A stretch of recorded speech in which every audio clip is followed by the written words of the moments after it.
The Dictator is a 2012 American political comedy film that takes a sharp, unapologetic, and wildly funny look at authoritarian leadership, global politics, and the concept of democracy. The film was produced in the United States and is a product of Hollywood, specifically made under Paramount Pictures. It was directed by Larry Charles, who had previously worked with Sacha Baron Cohen on Borat and Bruno, making him the perfect collaborator for this kind of boundary-pushing, socially charged humor. The film was written by Sacha Baron Cohen himself, along with Alec Berg, David Mandel, and Jeff Schaffer. What makes this film stand out from Cohen's earlier work like Borat and Bruno is that The Dictator is not a mockumentary or a hidden camera-style film. Instead, it is a fully scripted, narrative comedy with a traditional story structure, real actors, and a clear beginning, middle, and end. This was a deliberate creative shift for Cohen, and it gave the filmmakers more control over the story they wanted to tell. The film is loosely inspired by a satirical novel written by none other than Saddam Hussein, the former Iraqi dictator, titled Zabiba and the King. The producers even credited the film as being based on that novel, which added another layer of dark, ironic humor to the entire project before audiences even sat down in the theater. The film is set in a fictional North African country called the Republic of Wadia, a made-up nation that serves as a thinly veiled stand-in for real-world authoritarian states. Through this fictional lens, the film is able to comment on actual geopolitical issues, dictatorships, and American foreign policy without directly naming real countries or leaders, though the references are absolutely unmistakable throughout the entire film. Plot details. The story centers on General Aladeen, the supreme and completely unhinged dictator of the fictional Republic of Wadia. Aladeen is a man of enormous ego, zero empathy, and complete, unchallenged power over his people. He has executed hundreds of his advisors and citizens for the most trivial reasons. He has changed the Wadian language so that both yes and no are now translated as Aladeen, creating mass confusion among his own people. He is, in every sense of the word, a caricature of the modern authoritarian ruler, and that is entirely the point. The plot kicks off when the United Nations puts pressure on Wadia to stop its nuclear weapons development program. The international community demands that Aladeen come to New York City to address the UN and either prove that his nuclear program is peaceful or face serious consequences. Aladeen reluctantly agrees to travel to New York, and this is where the real chaos begins. Upon arriving in the United States, Aladeen is betrayed by his own trusted aide, a man named Tamir, who is secretly plotting to replace Aladeen with a dim-witted body double named Efawad. Tamir's plan is to have Efawad sign a democratic constitution on behalf of Wadia, which would open up the country's massive oil reserves to foreign corporations that Tamir himself has secret business arrangements with. It is a story of greed, betrayal, and corporate exploitation wrapped in layers of absurd comedy. Aladeen, stripped of his beard and his identity, is thrown out onto the streets of New York City. Nobody recognizes him. He is completely alone, powerless, and forced to survive in a city that has absolutely no sympathy for him. He eventually wanders into a health food cooperative in Brooklyn run by a passionate, idealistic activist named Zoe. Zoe, who is completely unaware of who he actually is, gives him a job at the store. Aladeen, who has lived a life of extraordinary luxury and absolute power, is now working a low-wage job and living among the very kind of progressive, liberal people he despises. The relationship between Aladeen and Zoe forms the emotional core of the film.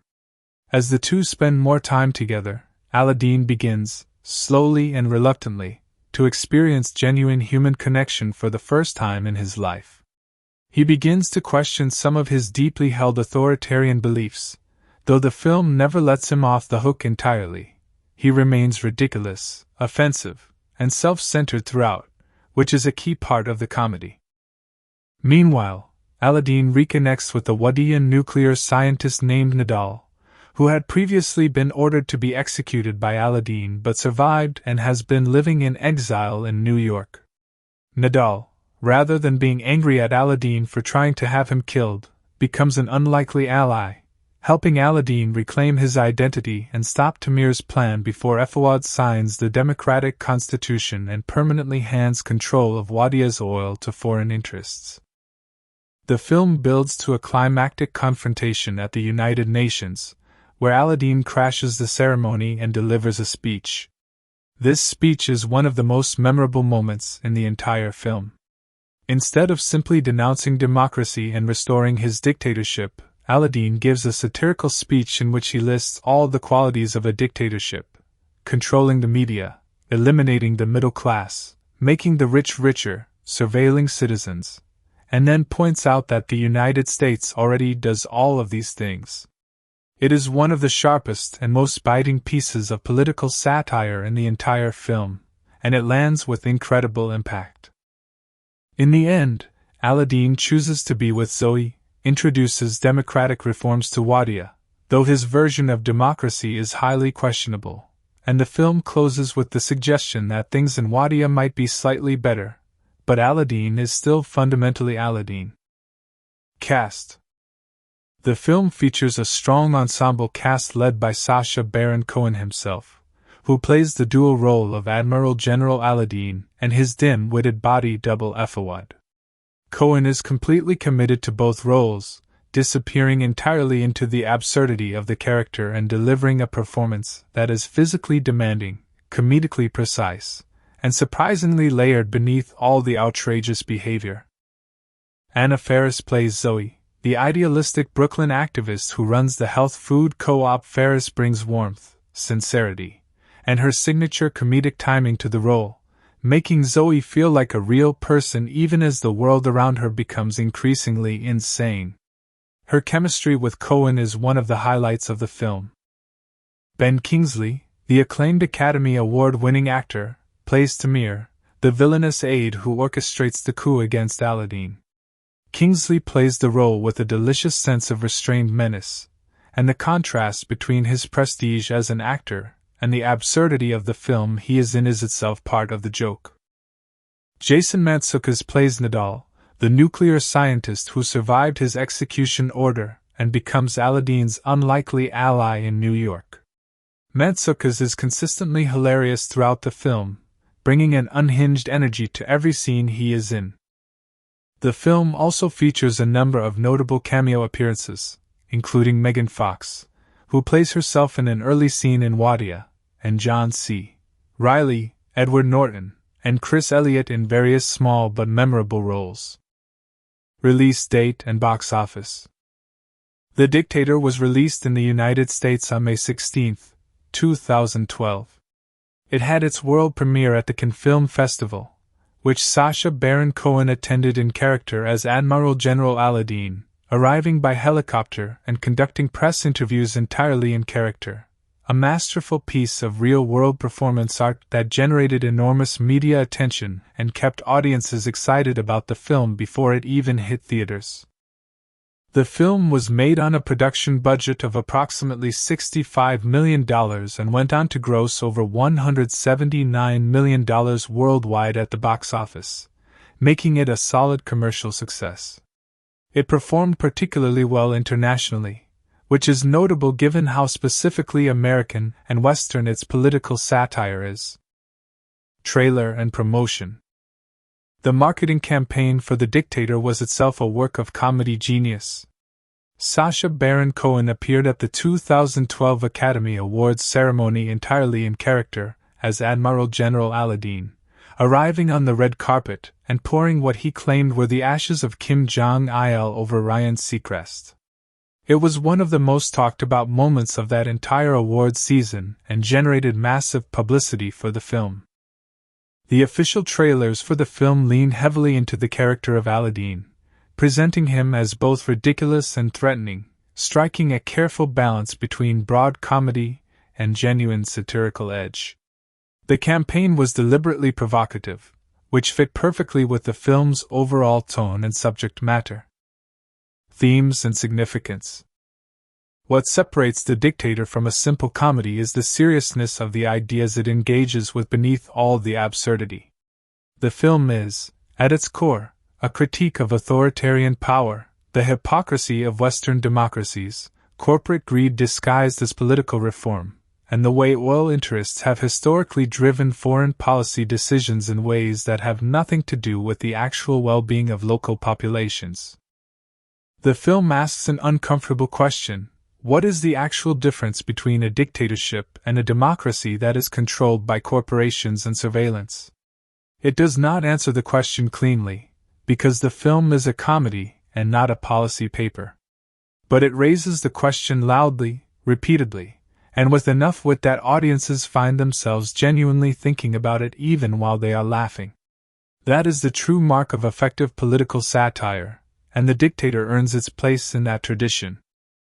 That is a complete breakdown of The Dictator from 2012, the overview, the plot, the cast, the release, and everything in between.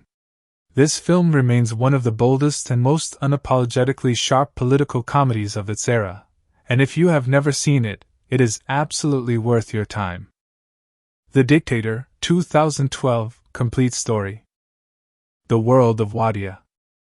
The story begins in the fictional North African nation called the Republic of Wadia, a country that exists completely under the iron grip of one man, General Aladeen. From the very first moments of the film, the audience is introduced to this world through a series of absurd but telling details that paint a vivid picture of what life under Aladeen's rule actually looks like. Wadia is a nation drowning in oil wealth, but that wealth belongs to no one except Aladeen himself. The people live under constant fear, the government operates on the whims of one deeply unstable man, and the entire machinery of the state exists for one purpose only: to serve, protect, flatter, and entertain General Aladeen. Aladeen himself is presented as a man of staggering ego and breathtaking ignorance. He is surrounded at all times by an army of female bodyguards, lives in an enormous palace filled with gold and luxury, and has accumulated a list of personal eccentricities that would be disturbing if they were not presented so comically. He has had so many of his advisors and government officials executed over the years that the running joke becomes that almost every specialist he asks for turns out to be dead because Aladeen himself ordered their execution at some point in the past. Scientists, doctors, engineers, diplomats. The moment one of them delivers news he does not want to hear or expresses an opinion he disagrees with, Aladeen simply has them killed. The result is that Wadia is a country being run almost entirely by yes-men and incompetents, which suits Aladeen perfectly because it means his authority is never challenged. One of the most memorable and absurd details about Wadia is the way Aladeen has reshaped the very language of the country around himself. Having grown tired of ordinary words, Aladeen decided at some point to replace certain common Wadian words with his own name. Most critically, he replaced both the word for yes and the word for no with the word Aladeen. The result is that when a Wadian doctor tells a patient that their HIV test came back Aladeen, the patient has absolutely no way of knowing whether that is good news or catastrophically bad news. This single joke captures the entire spirit of the film, the way authoritarian leaders reshaped reality itself to center themselves, creating confusion and suffering for everyone around them while remaining completely oblivious to the damage they cause. Aladeen also has a deeply bizarre celebrity obsession. He has accumulated an enormous collection of photographs of himself posing alongside famous international celebrities and world leaders, none of whom appear particularly happy to be in the photographs. He treats these images as trophies, proud evidence of his own importance and global reach. He has hosted elaborate parties and events at his palace, bringing in international entertainers and treating them with a combination of lavish hospitality and complete disrespect. He is, in every way, a man who has never been told no, never been made to wait, and never been forced to consider the feelings or experiences of another human being. The nuclear program and the United Nations. The inciting event of the film's plot is the revelation that Wadia has been secretly developing a nuclear. Aladeen is deeply resistant to the idea of going to New York. He is a man who does not travel. The world is supposed to come to him. But the pressure becomes unavoidable, and he is eventually persuaded that he must make the trip if Wadia is to avoid international sanctions or worse. He agrees to go, though he approaches the entire venture with contempt and a complete lack of understanding of how the world outside his palace actually operates. Before the trip, we are introduced to a key character who will drive the film's central conflict: Tamir, Aladeen's uncle and one of his most senior government advisors. Tamir appears loyal and devoted, but beneath his composed exterior he is secretly a man with his own agenda. Tamir has been negotiating privately with a number of international oil corporations, promising them access to Wadia's enormous oil reserves in exchange for personal financial rewards. The only obstacle to this plan is Aladeen himself, who has stubbornly refused to allow any foreign company to touch Wadia's oil. Aladeen wants all of Wadia's oil profits to flow directly to himself and to be used to fund his own personal projects, including, of course, the nuclear weapons program. Tamir's solution is elegant in its treachery. He has quietly located and kept hidden a man named Efawad, a Wadian citizen who happens to be an almost perfect physical double for Aladeen. Efawad is, to put it charitably, not a man of great intelligence. He is simple, easily manipulated, and has absolutely no understanding of geopolitics, power, or governance. But he looks almost exactly like Aladeen, and for Tamir's purposes, that is all that matters. The plan is to eliminate the real Aladeen during the trip to New York, replace him with Efawad, and then have Efawad sign a democratic constitution for Wadia. This constitution, presented to the world as a great moment of political reform and progress, will actually strip all meaningful power from the Wadian government and open the country's oil reserves to the foreign corporations that Tamir has already made his deals with. Arrival in New York and the betrayal. Aladeen arrives in New York with his entourage and his bodyguards, already deeply unimpressed with everything he sees. He has brought a number of outrageous personal demands for his hotel stay, including requiring a specific number of female bodyguards, special food requirements, and various other conditions that the hotel staff are completely unprepared for. His behavior in the city is immediately disruptive, offensive, and utterly oblivious. He has no understanding that the rules that govern other people apply to him, because in Wadia, they genuinely do not. The betrayal comes swiftly and without warning. Tamir has arranged for one of the bodyguards to be a traitor, and Aladeen is drugged and taken to a back room where his iconic beard, the great, magnificent beard that is central to his identity and his public image, is shaved off. This is not a trivial act. In the world of the film, Aladeen's beard is as much a part of his identity as his title. Without it, he is simply another dark-haired man on the streets of New York.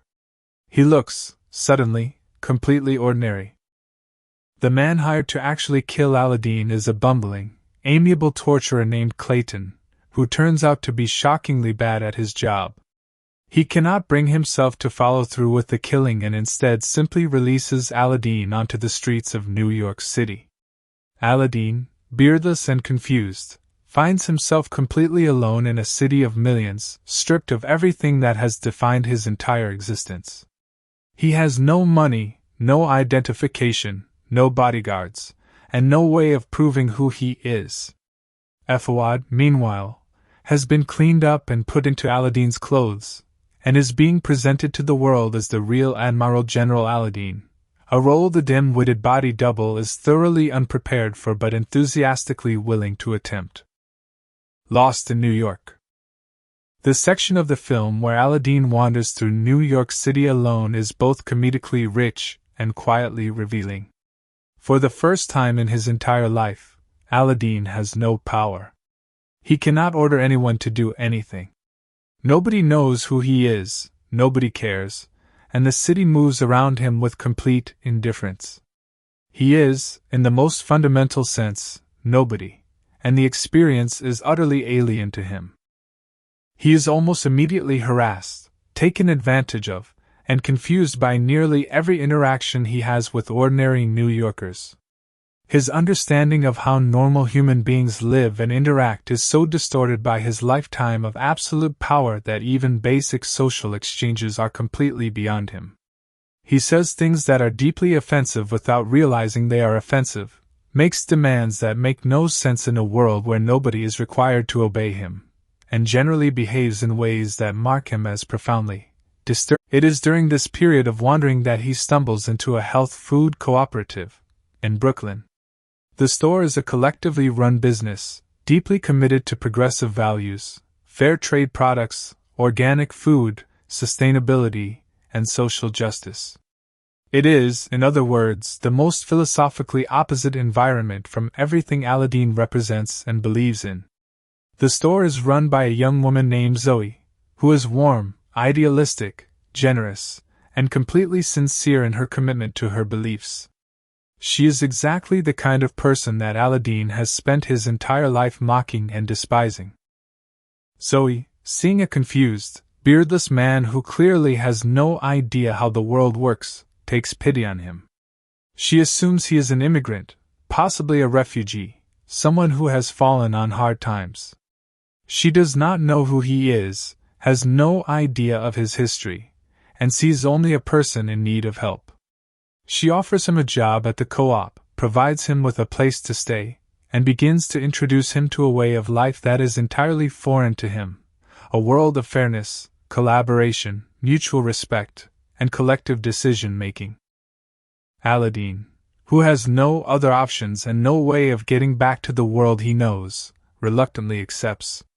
He is deeply condescending about everything around him, constantly bewildered by the idea that decisions should be made by a group rather than by a single supreme authority, and utterly unable to understand why anyone would voluntarily choose this way of living when they could, theoretically, just seize power and make everyone else do what they say. And yet, slowly and almost imperceptibly, something begins to shift in him. The reunion with Nadal. One of the most important developments in this part of the story is Aladeen's unexpected reunion with Nadal, the Wadian nuclear scientist. Nadal had been Wadia's chief nuclear scientist, a brilliant and dedicated man who worked tirelessly on Aladeen's nuclear weapons program. At some point, Aladeen had him added to the execution list. The precise reason is lost to the chaos of Aladeen's governance, where executions are ordered so casually and so frequently that the reasons behind them are barely worth recording. However, Nadal did not actually die. The man assigned to execute him had, like Clayton, been unwilling or unable to carry out the order, and had simply let Nadal go. Nadal had then made his way to New York City, where he had been living in exile, blending into the city's enormous and diverse immigrant community, running a small business, and building a quiet, ordinary life far from the insanity of Wadia. When Aladeen and Nadal encounter each other on the streets of New York, the meeting is extraordinary. Here are two men, one who ordered the other's death, and one who survived that order, suddenly face to face in a city neither of them calls home. Nadal's reaction is not what one might expect. He is not consumed by rage or a desire for revenge. He is, instead, almost relieved to see a familiar face, even a face that had once signed his death warrant. The two men have a shared history, a shared homeland, and a shared understanding of Wadia that nobody else in New York can possibly relate to. That shared context becomes the foundation of a genuinely strange but functional alliance. Nadal is the first person to explain to Aladeen the full scope of what Tamir is planning.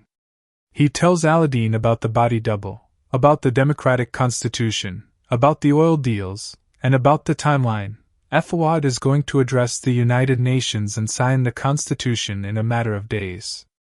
If that happens, Wadia's oil will flow to foreign corporations, Tamir will become enormously wealthy, and the real Aladeen will have no path back to power. It is a race against time, and Aladeen and Nadal are the only people in a position to stop it. Aladeen and Zoe. While the political plot develops in the background, the emotional heart of the film is the growing relationship between Aladeen and Zoe. This relationship is built carefully and comedically, with the film never pretending that Aladeen is something he is not. He remains selfish, arrogant, and deeply problematic throughout their time together. He says offensive things constantly, holds views that are indefensible, and struggles with the most basic concepts of empathy and shared humanity. And yet, within all of that, something genuine begins to emerge. Zoe is the first person in Aladeen's life who treats him as an equal. She does not worship him, does not fear him, does not flatter him, and does not obey him. She argues with him, challenges his assumptions, calls out his bad behavior, and refuses to be intimidated by his bluster. For a man who has spent his entire life surrounded by people whose only mode of interaction with him is complete submission, Zoe is genuinely disorienting. He does not know how to respond to someone who simply treats him like a person. Slowly, Aladeen begins to change. Not dramatically, not completely, and not without significant backsliding. The film is careful to never turn him into a straightforwardly reformed man, because that would undercut everything the satire is trying to say. But he begins to listen. He begins to notice things about the world around him that he had previously been completely blind to. He begins to understand, in a rudimentary and imperfect way, that other people have inner lives, needs, and value that are entirely independent of their usefulness to him. It is, for Aladeen, an extraordinary and deeply uncomfortable journey. Their relationship builds to the point where Aladeen genuinely cares about Zoe, genuinely does not want to deceive her, and finds himself in the unprecedented position of valuing another person's well-being more than his own pride or convenience. This is, for a man like Aladeen, nothing short of a revolution. The plan to reclaim power. With time running out, Aladeen and Nadal devise a plan to get Aladeen back into the United Nations building before Fawad can sign the democratic constitution. The plan involves getting Aladeen past security, which is extraordinarily difficult given that he has no identification, no beard, and no way of proving that he is who he says he is. The entire sequence is filled with comedic obstacles and close calls, with Aladeen and Nadal using increasingly desperate and ridiculous measures to navigate their way through a city that is completely indifferent to their urgency. The situation is complicated further by the fact that Fawad, despite being deeply unintelligent, is actually being quite well received by the international community in his role as the supposedly reformed Aladeen. The world is happy to believe that the brutal dictator of Wadia has had a change of heart and is genuinely embracing democracy. The performance does not need to be particularly sophisticated because the international community is largely just relieved to see what appears to be political progress, and is not inclined to look too closely at whether the man behind the beard is the same man they have been dealing with for years. Tamir, meanwhile, is carefully managing every aspect of the situation, making sure that Fawad says the right things at the right times and that the signing ceremony proceeds according to plan. He is confident that his scheme is bulletproof. He has removed Aladeen, neutralized the real threat, and is days away from having everything he wants. The only variable he cannot account for is the extraordinary combination of Aladeen's ego, Nadal's loyalty, and the completely unexpected role that a Brooklyn health food cooperative is about to play in the geopolitics of a fictional North African nation. The United Nations speech. The climax of the film arrives when Aladeen manages to reach the United Nations during the signing ceremony. He interrupts the proceedings, and what follows is one of the most memorable comedic sequences in the entire film. Aladeen takes the podium and begins to speak, and rather than simply declaring himself the rightful leader of Wadia and demanding to be restored to power, he delivers a speech that is simultaneously the film's funniest and most pointed moment. He begins by asking the assembled world leaders to imagine what it would look like if America were a dictatorship, and then proceeds to describe exactly what that would look like: a small group of wealthy individuals controlling the entire economy, a media landscape that exists to reinforce the interests of those in power, a government that spies on its own citizens, elections that can be manipulated, a legal system that protects the rich and punishes the poor, and a military that is used not to defend the country but to protect overseas business interests. As he lists each of these characteristics with pride, framing them as the great achievements of a successful dictatorship, the joke becomes impossible to miss. He is describing, in only slightly exaggerated terms, things that critics argue are already true of the United States.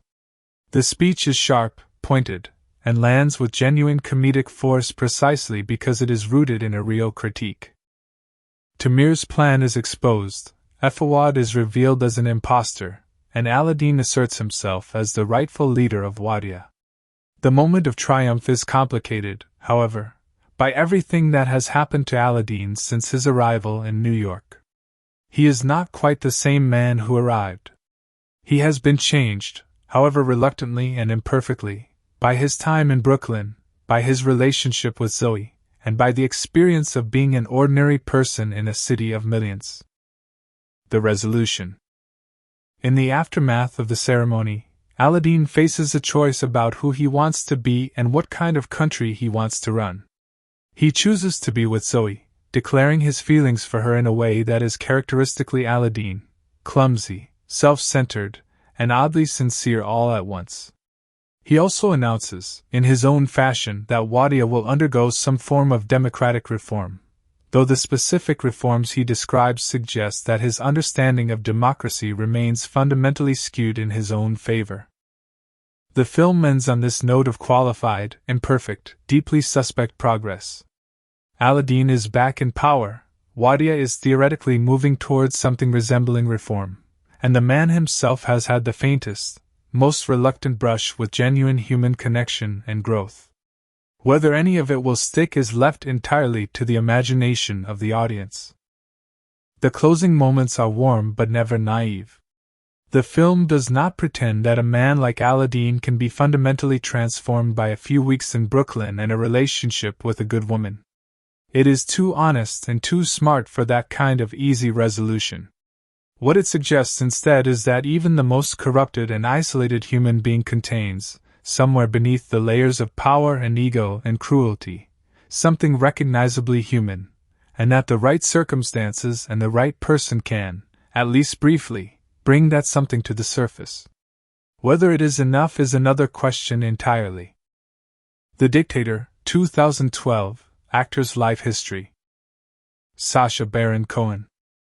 Sacha Baron Cohen was born on October 13, 1971, in Hammersmith, London, England. He was raised in a Jewish family in the Staines and Stanmore areas of London, and his upbringing was deeply rooted in Jewish culture and community life, something that would later influence much of his comedic worldview and his ability to use identity, ethnicity, and cultural difference as tools for satire. His father, Gerald Cohen, ran a clothing store, and his mother, Daniela, was a dance teacher originally from Israel. Growing up, Cohen was an academically strong student with a natural inclination toward performance and humor. He attended Christ's College at the University of Cambridge, where he studied history and graduated with a degree that gave him a rigorous intellectual framework that would later prove essential to the kind of politically informed comedy he became known for. At Cambridge, Cohen was deeply involved in the Cambridge Footlights, the legendary university comedy club that has produced some of Britain's most celebrated comedic talents over the decades. It was here that he began to develop his instincts for character performance, improvisational comedy, and the kind of socially observational humor that would define his career. He was not simply a funny person cracking jokes. Even at this early stage, he was clearly interested in using comedy to expose something true about the world and the people in it. After graduating from Cambridge, Cohen began working in television in the United Kingdom. His early career was largely unremarkable by the standards of what came later. He took on small roles, appeared in minor productions, and was building the kind of industry experience that most young performers accumulate in their early 20s. He was not yet the global figure he would become, and there was little in his early television work to suggest the extraordinary scale of what was coming. The turning point came with the creation of a character named Ali G. Ali G was a fictional British wannabe gangster, a white suburban young man who had completely absorbed the aesthetics and language of hip-hop culture without any genuine understanding of it. The character was a sharp and pointed satire of a very specific kind of cultural appropriation, and it landed with enormous comedic impact. Ali G debuted on the British television show The 11 O'Clock Show, and the audience response was immediate and overwhelming. The character resonated because it was both extremely funny and extremely specific. Cohen had clearly observed this type of person with great precision and reproduced the details with perfect comedic accuracy. From The 11 O'Clock Show, Cohen was given his own series, The Ali G Show, which ran in the UK from 2000. The show's central device was having Ali G conduct interviews with real public figures, politicians, celebrities, academics, experts in various fields, while remaining entirely in character. The interviewees frequently had no idea they were being satirized, and the resulting footage was both hilarious and genuinely revealing about the people being interviewed. Politicians who agreed to be interviewed by a fictional gangster character without bothering to understand who or what they were agreeing to were, in a quiet way, exposing their own lack of seriousness. The show was a sensation in the United Kingdom, and won Cohen enormous critical acclaim and a dedicated following. It was on the Ali G Show that two other characters made their first appearances, Borat Sagdiyev, a fictional Kazakhstani journalist, and Bruno, a flamboyant Austrian fashion journalist. Both characters, like Ali G, were vehicles for Cohen to conduct hidden camera-style interactions with real people, using the characters' extreme foreignness or difference as a way of getting people to reveal their own prejudices, ignorance, and assumptions. The technique was genuinely groundbreaking. It was comedy as journalism, satire as social experiment. When the Ali G Show was picked up by HBO for an American version, Cohen's profile expanded dramatically. American audiences were introduced to all three characters, and the show's combination of outrageous humor and pointed social commentary found a huge audience in the United States as well. Cohen was now operating on both sides of the Atlantic, and his reputation as one of the most daring and original comedic minds of his generation was firmly established. The decision to bring Borat to the big screen resulted in one of the most remarkable and culturally significant comedy films ever made. Borat, Cultural Learnings of America for Make Benefit Glorious Nation of Kazakhstan, released in 2006, was a phenomenon. The film followed Borat across America in a mock documentary format, and the interactions Cohen captured, again, with real people who had no idea they were being satirized, revealed things about American culture, prejudice, and social behavior that no conventional documentary could have captured. The film was a massive commercial and critical success, earning over $260 million worldwide on a budget of just $18 million.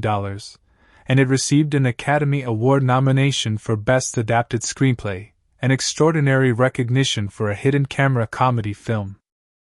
Bruno followed in 2009, applying the same format to the world of fashion and celebrity culture. While not quite reaching the cultural heights of Borat, it was still a significant film that demonstrated Cohen's continued commitment to using comedy as a tool for genuine social observation. Off-screen, Sacha Baron Cohen has built a life that stands in interesting contrast to the chaos and provocation of his professional work. He has been in a long-term relationship with Australian actress Isla Fisher, whom he married in 2010 after a 7-year engagement. The couple have 3 children together and by all accounts lead a relatively private family life, carefully guarding the separation between Cohen's professional persona and his personal world. Cohen converted to Judaism in a formal ceremony before their wedding, and his Jewish faith and identity have remained important parts of his personal life. In addition to his comedic work, Cohen has demonstrated serious dramatic ability on multiple occasions. His performance in the 2020 Netflix miniseries The Trial of the Chicago 7, directed by Aaron Sorkin, received widespread critical acclaim and demonstrated a depth and range that went far beyond anything his comedic characters had suggested. He played Abby Hoffman, the real-life political activist, with genuine emotional power and intellectual precision, earning a Golden Globe nomination and reminding audiences and critics that beneath the outrageous characters was a genuinely accomplished actor. Cohen has continued to be one of the most distinctive and challenging voices in comedy, never settling into comfort or predictability, always pushing toward the next thing that most people would consider too risky, too offensive, or too strange to attempt. Anna Faris. Anna K. Faris was born on November 29, 1976, in Baltimore, Maryland, and grew up in Edmonds, Washington. Her family was academically oriented. Her father, Jack Faris, was a sociology professor, and her mother, Karen, was a special education teacher, and she was raised in an environment that valued education, intellectual curiosity, and creative thinking. From a very young age, Faris showed a strong interest in performance and entertainment. She began acting in local theater productions as a child and teenager, developing a comfort on stage that would serve her well throughout her career. She attended the University of Washington, where she studied English literature, and it was during her time there that she continued to pursue acting through university theater programs. After graduation, she moved to Los Angeles to pursue a professional acting career, which is a path taken by thousands of young performers every year, the vast majority of whom find nothing but disappointment. Faris was not among the disappointed. Her breakthrough came in 2000 when she was cast in Scary Movie, the horror parody film directed by Keenen Ivory Wayans. Faris played Cindy Campbell, a character who functions as both the straight woman and the comedic heart of the film, navigating the increasingly absurd parody of teen horror movies with a combination of genuine physical comedy, perfect comedic timing, and an ability to commit completely to the material no matter how ridiculous it became. The film was a massive box office hit, earning over $278 million worldwide on a modest budget, and it launched Faris into a level of visibility that few young actresses achieve with a single film. The Scary Movie franchise became a significant part of Faris's career in the early 2000s. She appeared in 4 of the 5 films in the series, and her consistent presence in the franchise gave her a level of mainstream recognition that made her one of the most recognizable comedic actresses in Hollywood. However, Faris was clearly more than just a franchise player, and she worked consistently throughout this period to expand the range of work she was doing. She appeared in a wide variety of films throughout the 2000s, demonstrating a genuine versatility that went beyond what her association with broad parody comedy might have suggested. She took on romantic comedies, dramatic roles, and quirky independent films, always bringing the same quality of full commitment to her performances regardless of the scale or prestige of the project. One of her most significant and critically admired performances came in the 2008 film Observe and Report, directed by Jody Hill, in which she played a character that was deliberately unsympathetic and genuinely dark. The performance demonstrated that Faris was not simply a likable comedic presence, but an actress capable of genuine complexity and risk-taking. The film itself was divisive, but Faris's performance was widely praised. In her personal life, Anna Faris was married to Ben Indra from 2004 to 2008, and then to actor Chris Pratt from 2009 to 2018.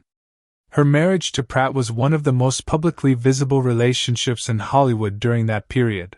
Both were rising stars, both were deeply likable public figures, and their partnership seemed to many observers to be genuinely warm and loving. Their divorce in 2017, announced publicly and handled with considerable dignity by both parties, was one of the more widely discussed celebrity separations of that year. They have a son together named Jack, born in 2012. Following the divorce, Ferris channeled a great deal of energy into a project that became enormously significant in her life: the podcast Unqualified. Launched in 2015 and continuing well beyond the end of her marriage, the podcast features Ferris having long, candid conversations with celebrity guests about relationships, personal struggles, love, and life. It became one of the most popular celebrity podcasts in the world and gave Ferris a platform to express a version of herself that her film and television work had never quite captured: thoughtful, funny, vulnerable, and genuinely interested in the inner lives of the people she talked to. She also became deeply involved in television, joining the cast of the CBS sitcom Mom, created by Chuck Lorre, in 2013. The show, which dealt with addiction, recovery, family dysfunction, and the complexities of motherhood, was a significant departure from the broad comedies she had been associated with. Ferris played Christy, a recovering alcoholic navigating her relationship with her equally troubled mother, and the role required real dramatic depth alongside its comedic elements. She remained with the show through 8 seasons, though she departed before its final season. Her time on Mom earned her considerable praise and demonstrated once again that she was capable of much more than she was often given credit for. Anna Faris has remained one of the most genuinely likable and consistently underrated figures in American comedy, a performer whose warmth, timing, and willingness to commit fully to whatever she is doing have made her a distinctive and valuable presence in the industry for over 2 decades. Ben Kingsley. Ben Kingsley was born Krishna Pundit Banji on December 31, 1943, in Snaith, Yorkshire, England. His background is one of extraordinary cultural richness and complexity.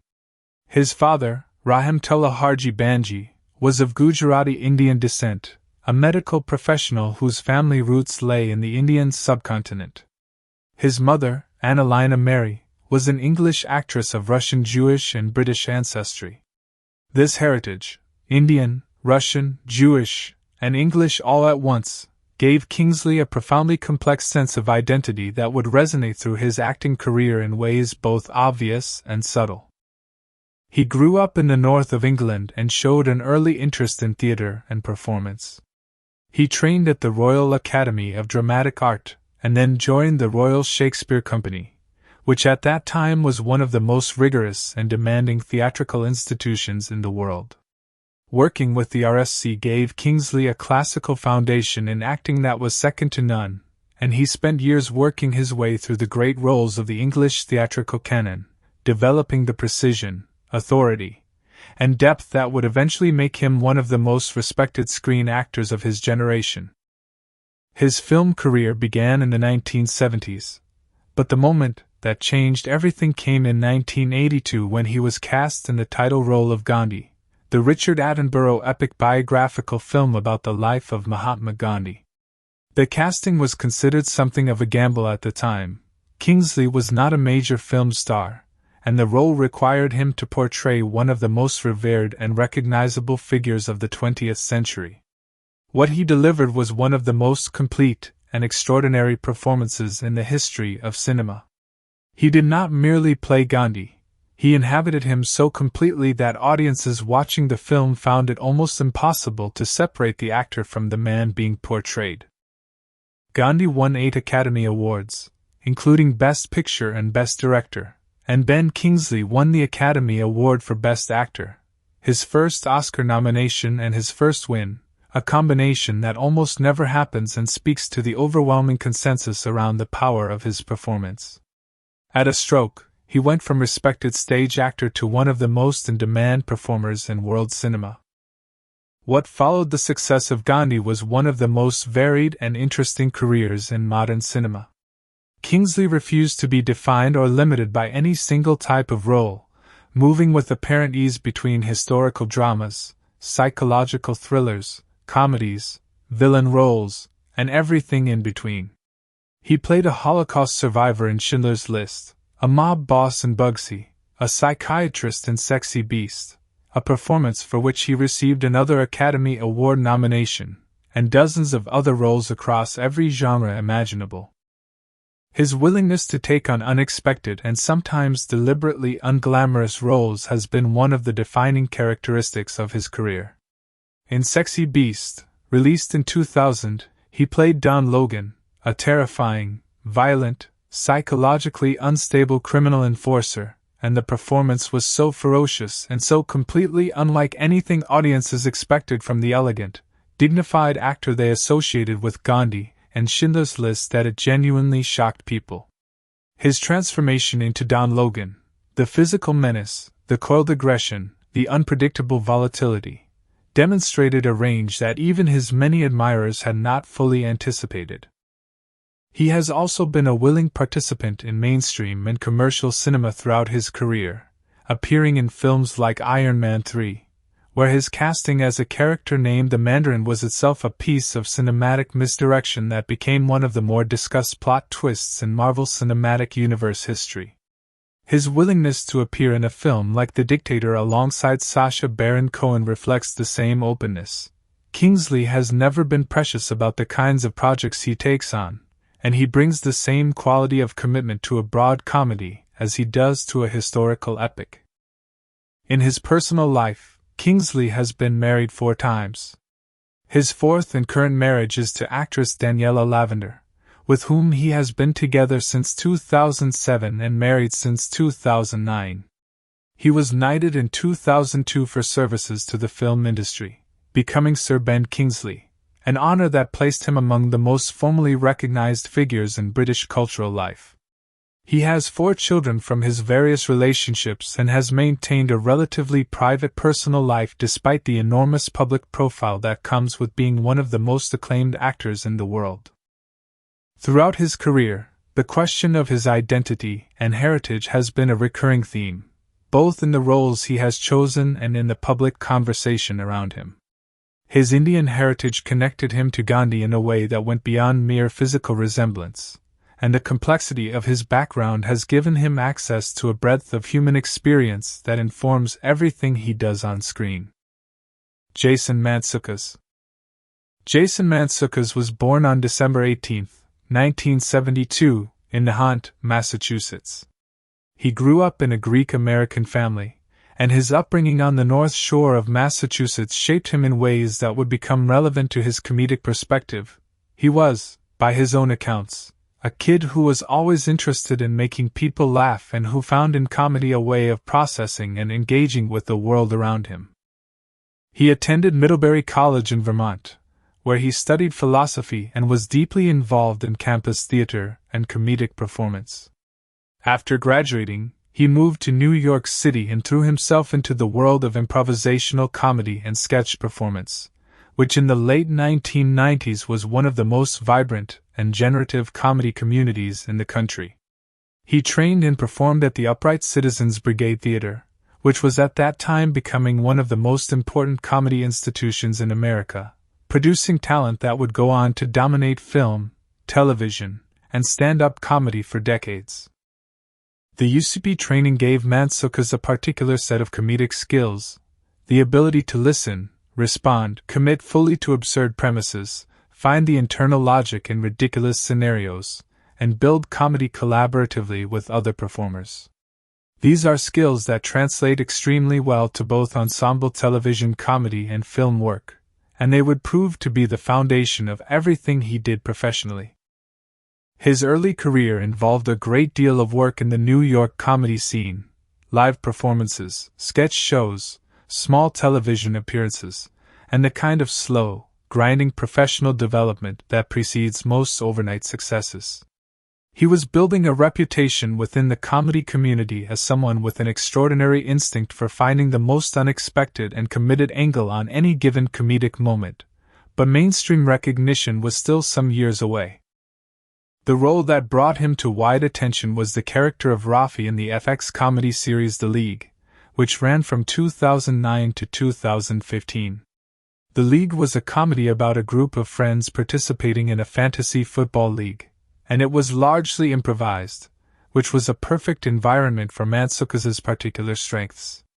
His character Rafi was wildly unpredictable, operating by a completely different set of social rules from everyone around him, capable of saying or doing absolutely anything at any moment.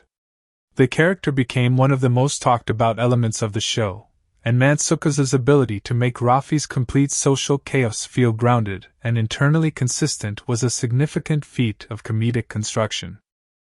From the League, his career expanded rapidly. He became one of the most in-demand character actors in Hollywood comedy, appearing in an extraordinary range of films and television shows throughout the 2010s.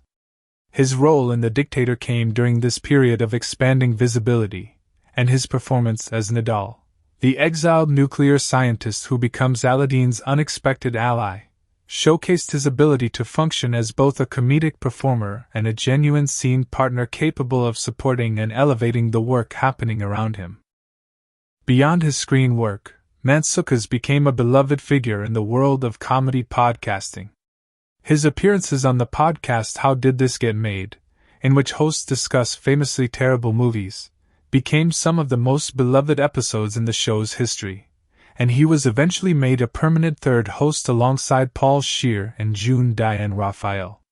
The podcast gave millions of listeners a regular opportunity to hear Mantzoukas' particular comedic mind at work, the way he finds angles on material that nobody else has considered, the genuine depth of his enthusiasm, and the infectious quality of his laughter and his delight in the ridiculous. He has also become increasingly prominent as a voice actor, lending his distinctive voice, raspy, expressive, and immediately recognizable, to animated series and films.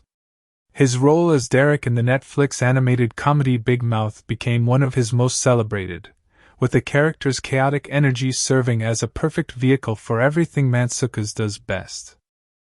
In his personal life, Mantzoukas has maintained a relatively low public profile compared to many of his contemporaries.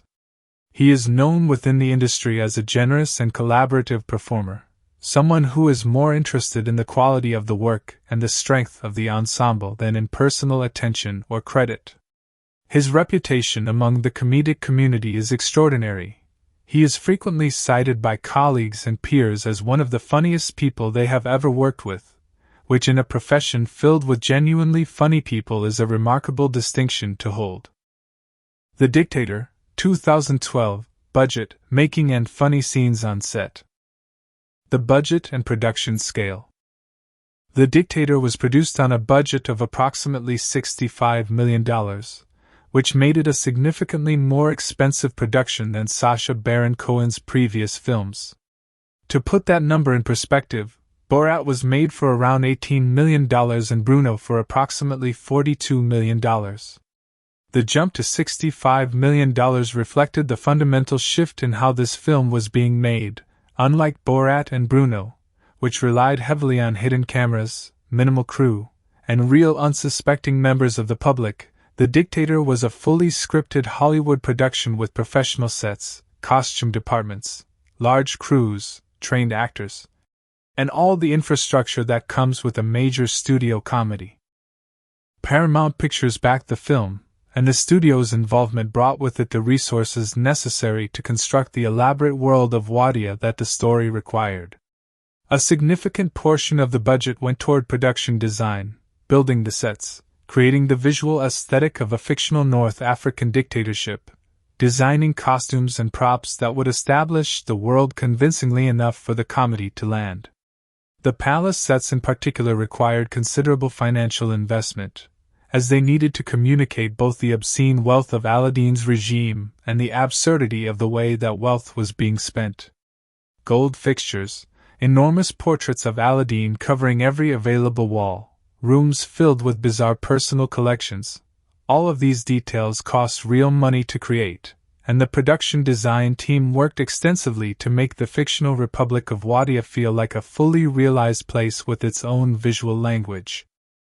The costume department also had a substantial budget to work with. Aladeen's military uniform, the enormous, heavily decorated, deeply ridiculous outfit that he wears throughout the film, was designed and constructed with considerable care. The joke of the costume depends entirely on it looking genuinely impressive while simultaneously being absolutely over the top, and achieving that balance required skilled costume makers working with quality materials. The same level of attention went into the costumes of the female bodyguard unit, the various Wadian government officials, and the diplomatic entourage that accompanies Aladeen to New York. Filming took place across multiple locations. The New York City sequences were shot on location in various parts of the city, including real Brooklyn neighborhoods that were used to establish the world of Zoe's Health Food Cooperative. Shooting in New York City is notoriously expensive. Permits, location fees, crew accommodations, the logistical challenges of shutting down or working around busy urban environments all add significantly to a production budget. The production also used studio facilities for the interior sets, including the palace interiors and the elaborate scenes set in Wadia itself. The marketing budget was also enormous, and by some estimates it approached or even exceeded the production budget itself.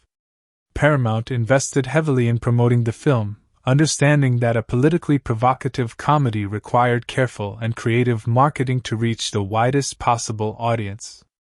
The campaign was managed to build as much advance anticipation as possible, and the decision to send Sacha Baron Cohen to major public events in character as Admiral General Aladeen was itself a calculated investment. Those appearances cost money to organize and execute, but the media attention they generated was worth many times the cost of a conventional advertising campaign.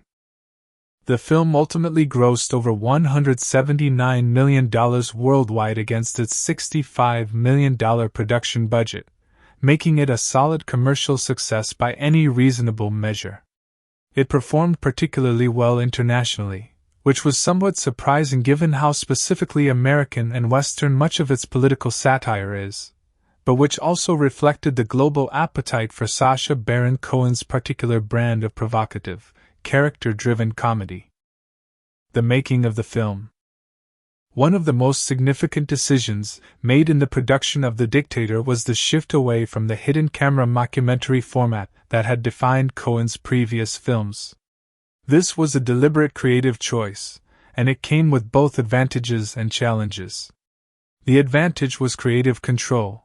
With a fully scripted film, Cohen and his collaborators could shape exactly the story they wanted to tell, develop characters with real arcs, and construct comedic sequences with the precision that hidden camera work, by its nature, cannot always deliver. The challenge was that the element of genuine spontaneity and real-world revelation that had made Borat so extraordinary was no longer available as a tool. Cohen worked closely with director Larry Charles throughout the development of the script, and the two had a well-established working relationship from their previous collaborations on Borat and Bruno. Charles understood Cohen's comedic instincts at a deep level and was able to create an environment on set where Cohen's performance as Aladeen had the space and freedom it needed. The script went through multiple drafts as Cohen and his writing team, which included Alec Berg, David Mandel, and Jeff Schaffer, refined the balance between broad physical comedy, character-driven humor, and the political satire that gave the film its edge. The decision to credit the film as being inspired by Saddam Hussein's novel Zabiba and the King was itself a piece of creative mischief that required careful legal consideration. The producers went through the process of formally acquiring the rights to the novel, which meant engaging with the legal and bureaucratic complexities of dealing with the estate of a deceased foreign dictator. The fact that they went through this process rather than simply making a vague claim of inspiration reflects the seriousness with which even the most provocative elements of the production were handled from a legal and logistical standpoint. Casting the film was an interesting process precisely because it required finding actors willing to commit to material that was, by any conventional standard, deeply outrageous. Ben Kingsley's willingness to appear in the film was considered something of a coup. Here was one of the most formally respected actors in the world, a knight of the British Empire and an Academy Award winner, choosing to play the villainous uncle in a broad political comedy. His presence in the film gave it a degree of credibility and gravitas that it used to comedic effect, and his decision to take the role reflected a career philosophy of following interesting material regardless of its prestige level. Anna Faris was brought in to play Zoe, and her casting reflected a conscious decision to anchor the film's emotional core in someone genuinely warm and likable.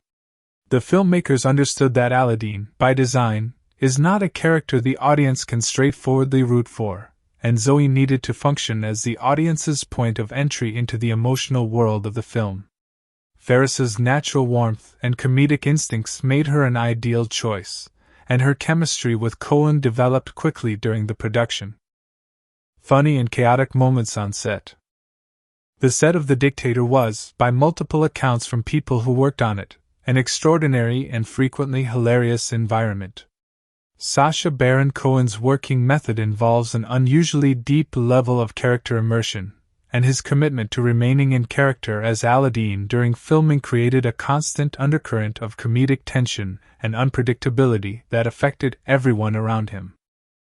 One of the most frequently discussed aspects of working with Cohen is that he often improvises within scenes, pushing beyond the scripted material in ways that the other actors around him cannot fully anticipate.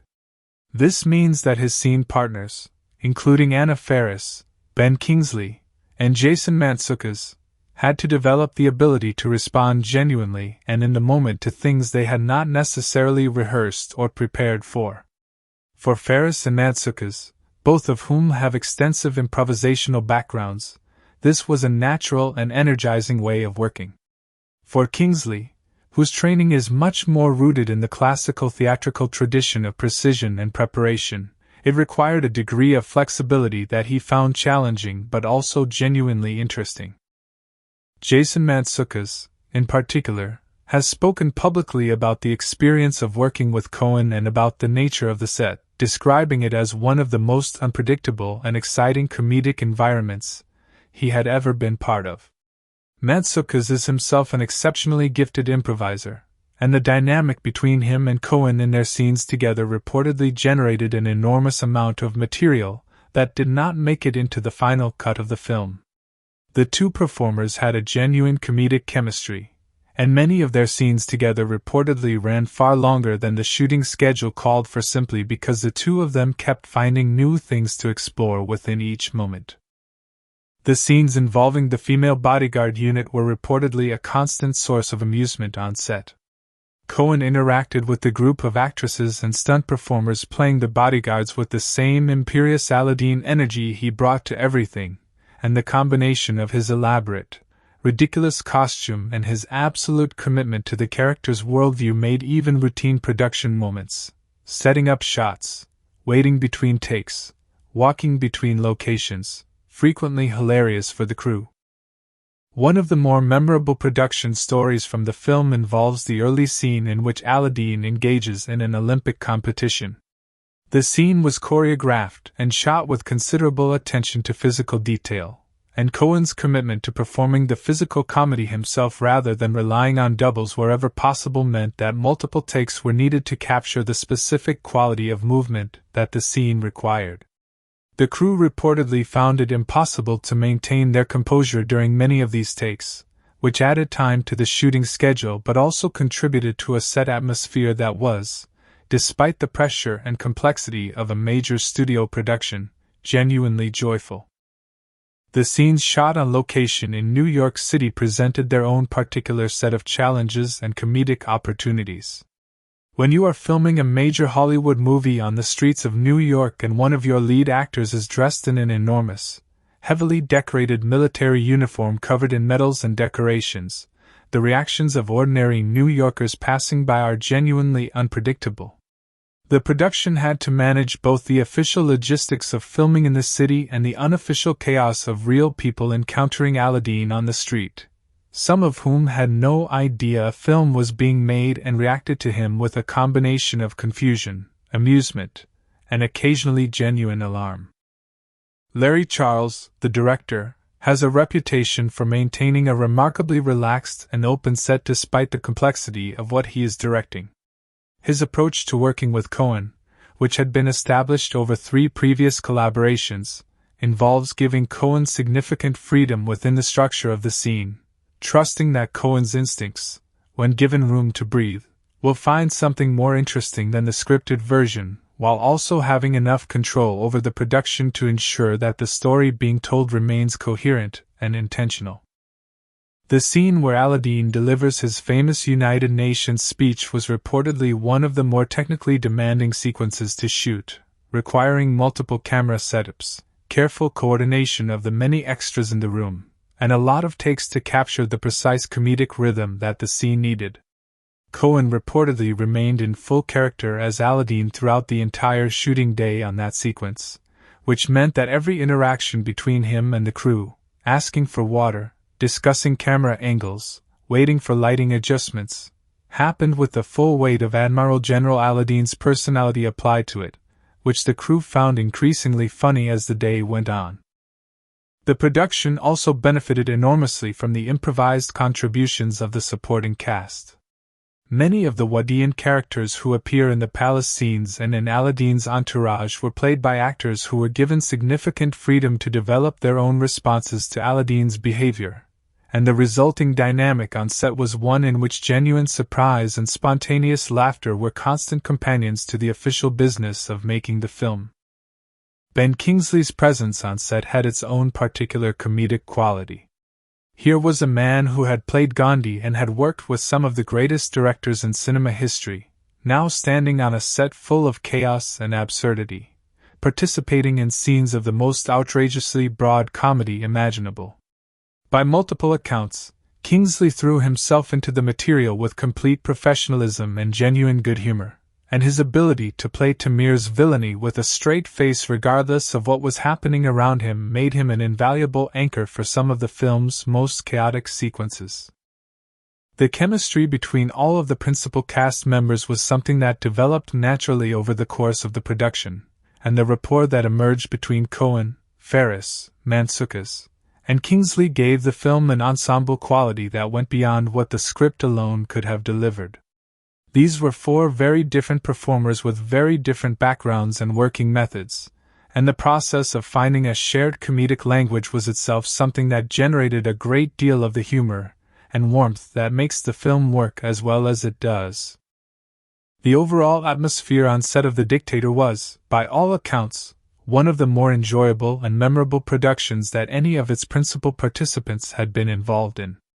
The combination of Cohen's extraordinary commitment to his character, the freedom that the fully scripted format gave the production compared to the hidden camera work of Cohen's earlier films, the talent and generosity of the supporting cast, and Larry Charles's skilled and relaxed directorial approach all combined to create something that felt, even during the difficult and exhausting days that every major film production inevitably involves, like a genuinely special and singular creative experience. The Dictator, 2012, Cultural and Historical Details. The historical roots of the film. To truly understand The Dictator as a piece of cinema, you have to understand the historical and political landscape that gave birth to it. The film did not arrive in a vacuum.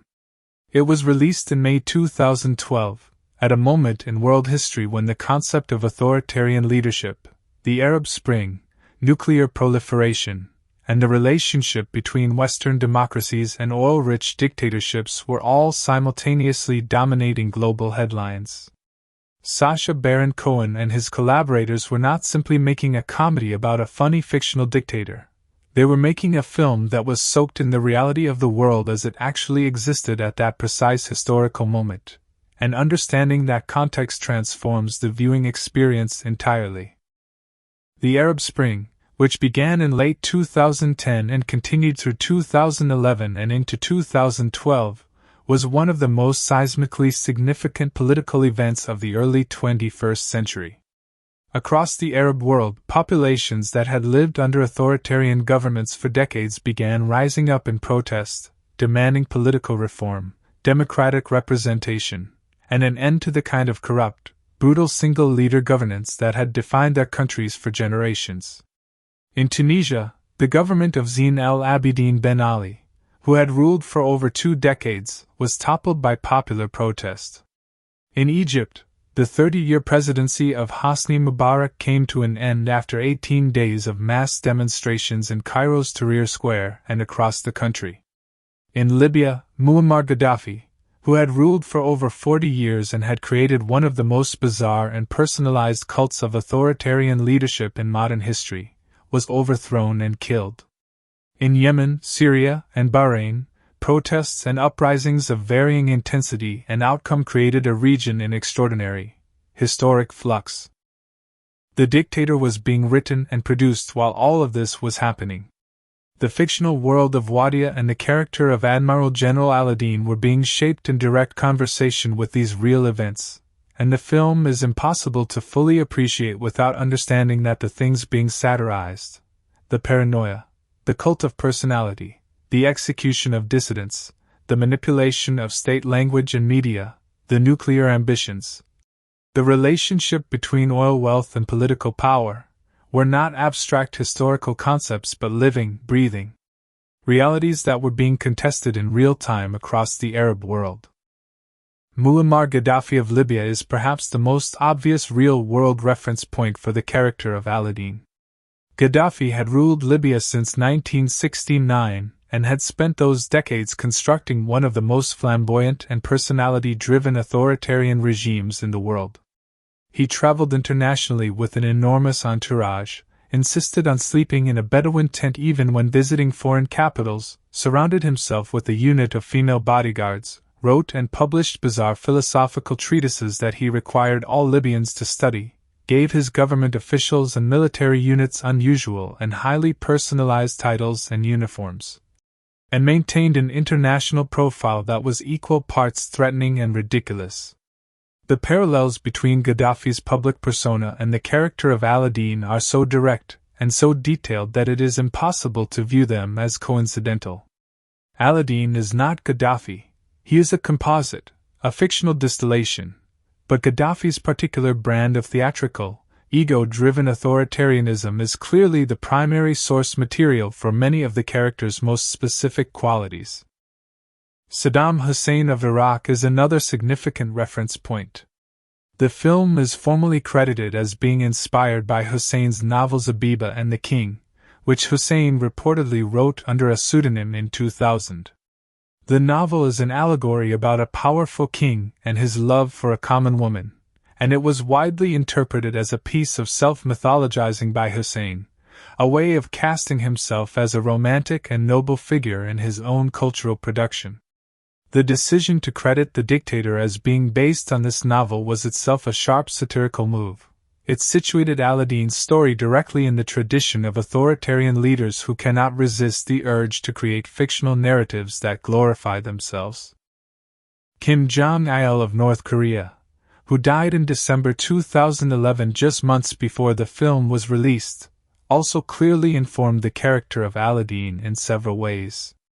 Kim Jong-il was renowned internationally for his bizarre personal eccentricities, his platform shoes, his elaborate hairstyles, his reported fear of flying, his legendary appetite for luxury goods in a country where millions were starving, his obsessive love of cinema, and the extraordinary personality cult that surrounded him and that he actively maintained through every instrument of state power available to him.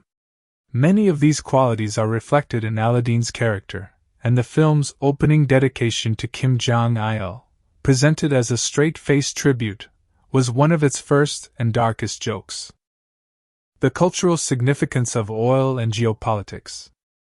One of the most important cultural and historical threads running through The Dictator is the relationship between oil, political power, and Western foreign policy.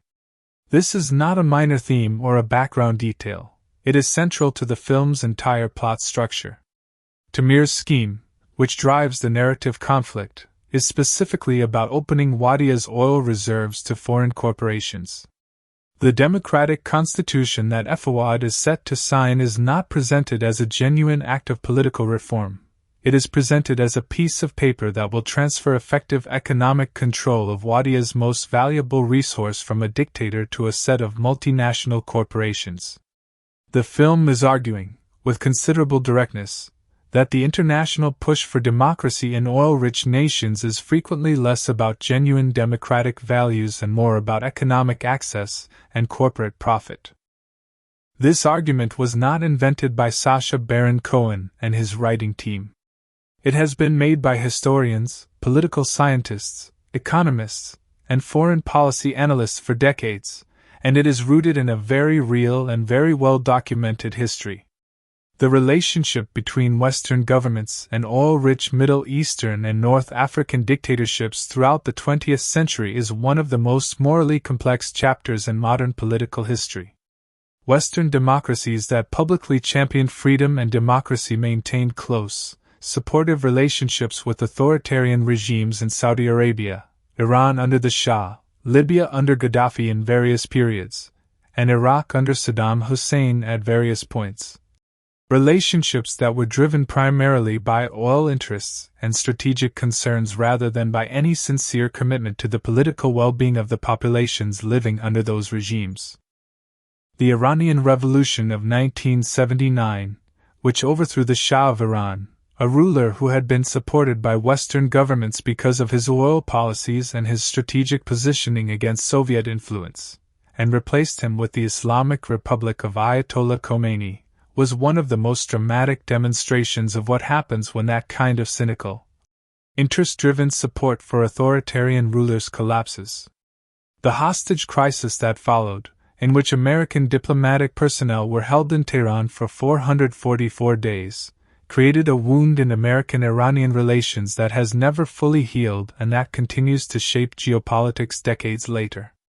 The nuclear program that Iran subsequently developed, the real nuclear program, the one that has been at the center of international diplomatic crises for years, is part of the same historical thread that the dictator is pulling on when it makes Aladeen's nuclear ambitions a central element of its plot. The Gulf War of 1990 and 1991, in which a multinational coalition led by the United States drove Iraqi forces out of Kuwait after Saddam Hussein's invasion, was another moment in which the relationship between Western powers, authoritarian rulers, and oil came into sharp and uncomfortable focus.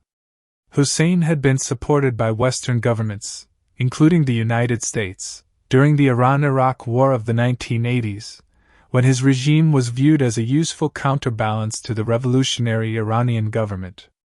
When that calculation changed and Hussein became the enemy rather than the ally, the ideological framework around which the conflict was publicly justified underwent a rapid and not entirely convincing transformation. The film's central satire of Western hypocrisy around democracy and authoritarianism is directly connected to this history. The cultural commentary on celebrity and power.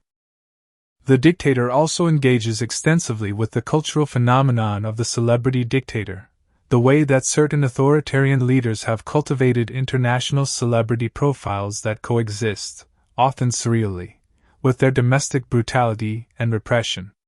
This is a genuinely strange and historically specific phenomenon, and the film explores it with considerable wit. Gaddafi is again the primary reference point here. During the 1980s, Gaddafi was arguably one of the most famous people in the world, partly because he was genuinely feared as a sponsor of international terrorism, and partly because his behavior was so theatrical and so bizarre that he generated media attention in a way that more conventionally sinister authoritarian leaders did not. His appearances at international forums, his insistence on setting up his Bedouin tent in the gardens of host governments when he traveled, his public speeches that went on for hours and were filled with non-linear philosophizing, all of this made him a figure of global fascination in a way that is culturally very similar to the way Aladeen functions in the world of the film. The scene in the film where Aladeen is shown posing for photographs with international celebrities reflects a real and uncomfortable aspect of how celebrity culture has historically intersected with authoritarian power. Dictators and authoritarian leaders have long sought validation and legitimacy through association with internationally recognized figures, and internationally recognized figures have sometimes been willing to provide that association, for money, for access, or sometimes simply out of naivety about the nature of the regime they were engaging with. The film treats this phenomenon with exactly the right amount of discomfort. It is funny, but it is also genuinely disturbing, because the reality it is reflecting is genuinely disturbing. The cultural history of political satire. The Dictator exists within a very long and very distinguished tradition of political satire that uses comedy as a tool for speaking uncomfortable truths about power.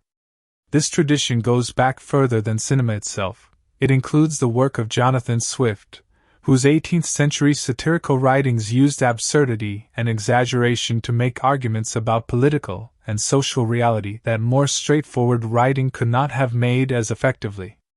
It includes the tradition of political caricature, which has been a feature of Western political culture for centuries and which has always operated on the principle that an exaggerated, ridiculous image of a powerful person can reveal truths about that person that a respectful portrait cannot. In cinema specifically, the most important ancestor of the Dictator is Charlie Chaplin's The Great Dictator, released in 1940. Chaplin's film was made while Adolf Hitler was still alive and in power, when the full horror of what the Nazi regime was doing had not yet been completely understood by the wider world. Chaplin created a fictional dictator character called Adolf Hitler who was an unmistakable parody of Hitler, and he used this character to make one of the most powerful anti-fascist statements in the history of cinema.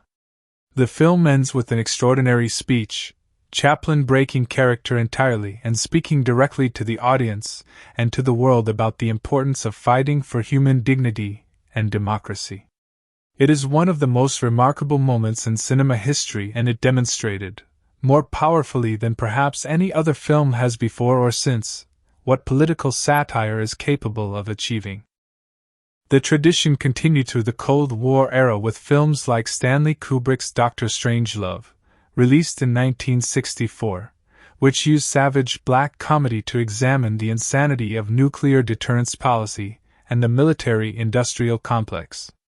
Dr. Strangelove was made at a moment of genuine nuclear terror, less than 2 years after the Cuban Missile Crisis had brought the world terrifyingly close to nuclear war, and it used comedy to say things about the logic of mutually assured destruction that no serious drama could have said as effectively.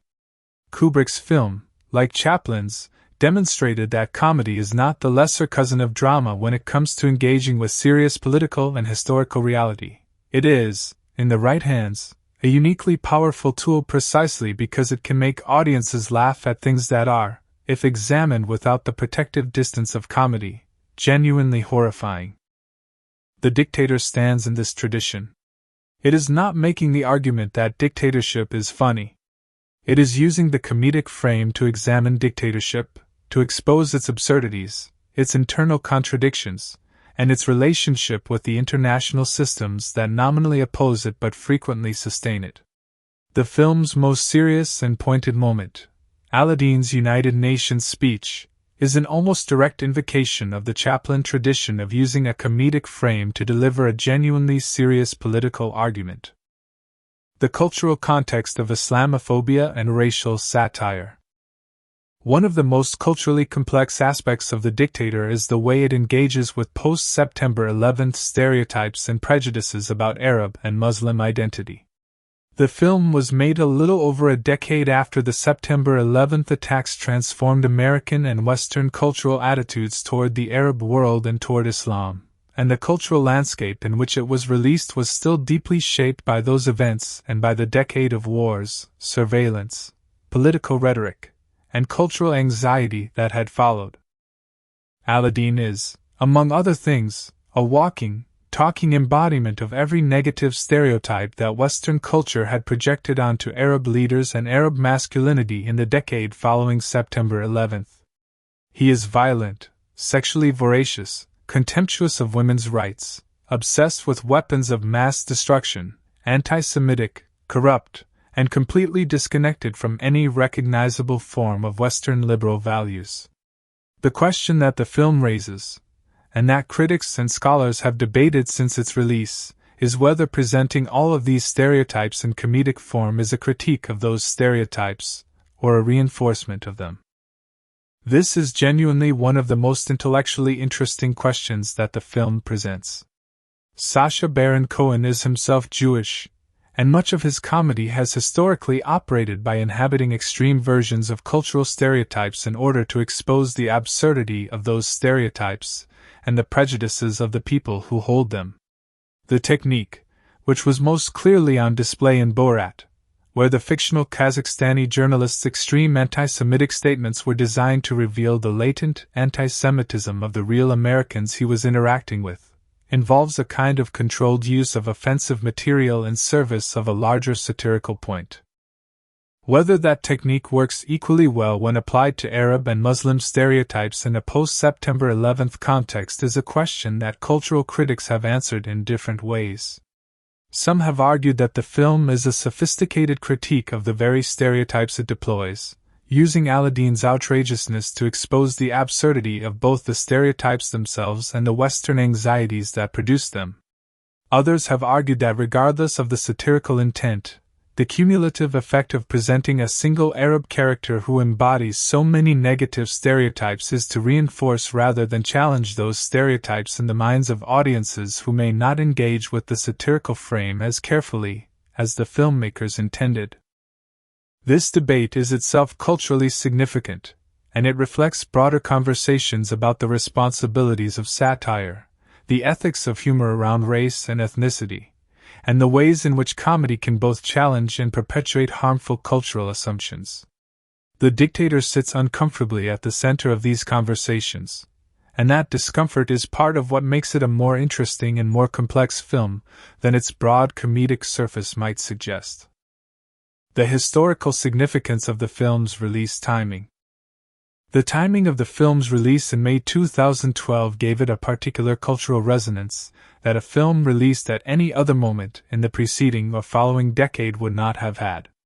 The Arab Spring was at a critical juncture. Some of its early revolutionary successes were beginning to reveal their complicated aftermaths, with Libya descending into civil conflict following Gaddafi's removal, Egypt's democratic transition proving fragile and contested, and Syria's uprising transforming into one of the most devastating civil wars of the modern era. The film arrived, in other words, at precisely the moment when the world was being forced to grapple with the genuine complexity of political change in authoritarian societies, with the understanding that removing a dictator does not automatically produce the democratic flourishing that Western governments and commentators had sometimes naively assumed it would. The film's ending, in which Aladeen's version of democratic reform is clearly deeply imperfect and self-serving, reflected this real-world complexity in a way that felt, in May 2012, acutely timely. The nuclear dimension of the film was also historically pointed. The international negotiations around Iran's nuclear program were ongoing and deeply contentious at the time of the film's release, with the possibility of military conflict between Iran and Israel, and potentially the United States, being discussed with genuine seriousness in foreign policy circles. North Korea's nuclear program was an equally persistent source of international anxiety. The film's treatment of Aladeen's nuclear ambitions as both threatening and absurd captured something real about the way nuclear-armed or nuclear-seeking authoritarian regimes function in the international imagination, as both genuine dangers and, because of the theatrical way their leaders behave, sources of a kind of dark, uncomfortable comedy. All of these historical threads, the Arab Spring, the tradition of political satire, the geopolitics of oil, the post-September 11th cultural landscape, the global nuclear anxiety, come together in The Dictator to create a film that is far richer in cultural and historical content than its broad, outrageous comedy surface might initially suggest. It is a film that rewards serious attention precisely because it has been made by people who are taking serious ideas seriously, even while they are also making sure that you are laughing throughout. And that right there is everything you need to know about The Dictator, a film that on the surface looks like nothing more than an outrageous, boundary-pushing comedy, but underneath carries the weight of real history, real political commentary, and real cultural observation that most mainstream Hollywood films would never dare to touch. It is a film that makes you laugh loudly and then, if you are paying attention, makes you think quietly, which is exactly what the greatest political satire has always done and exactly what Sacha Baron Cohen has built his entire career around doing. From the fictional deserts of Wadia to the streets of Brooklyn, from the palace of a man who has never been told no to a health food cooperative run by someone who has never stopped telling the truth, The Dictator takes its audience on a journey that is equal parts hilarious and genuinely illuminating. The budget that went into building that world, the chaos and laughter that defined the experience of making it, the rich historical and cultural soil from which the story grew, the extraordinary performers who brought these characters to life, and the tradition of political satire stretching back through decades of cinema that the film proudly belongs to. All of it comes together into something that deserves far more serious attention and appreciation than it typically receives. This is a film that arrived at exactly the right moment in history, said exactly the things that needed to be said, wrapped them in exactly the kind of comedy that made people willing to hear them, and then walked away leaving audiences with more questions about power, democracy, oil, and hypocrisy than they walked in with. That is not nothing. That is, in fact, everything that great political comedy is supposed to accomplish. Whether you are watching it for the first time or returning to it years after your first viewing, The Dictator rewards the attention you bring to it. The more you know about the history behind it, the funnier and the sharper it becomes, because every joke is sitting on top of a real idea, and every real idea is being delivered with enough comedic precision that it lands where it is supposed to land every single time. Thank you so much for watching this video all the way through to the end. It genuinely means a great deal that you chose to spend your time here, and producing content this detailed and this thorough takes a significant amount of research, writing, and passion for cinema. If you learned something new today, if you saw this film in a different light, or if this video simply reminded you why you love movies in the first place, then every second that went into making it was absolutely worth it. If you enjoyed this video, please hit the like button right now. It takes 1 second of your time, and it makes an enormous difference to how this channel grows and reaches other people who love cinema as much as we do. Every single like genuinely helps this content find the audience it deserves, so do not skip past that button. Share this video with someone in your life who loves films, who loves political comedy, who loves history, or who simply enjoys a deep dive into the kind of content that most channels are not willing to put the time into creating. Send it to a friend, post it on your story, drop it in a group chat. Every share helps build this community one person at a time. And if you are not already subscribed to this channel, now is the moment to change that. Hit that subscribe button and turn on your notifications so that every time a new video goes up, you are the first to know. We cover films, stories, histories, and everything in between, and there is so much more coming that you genuinely do not want to miss. This has been a complete breakdown of The Dictator from 2012. Thank you for being here. We will see you in the next one.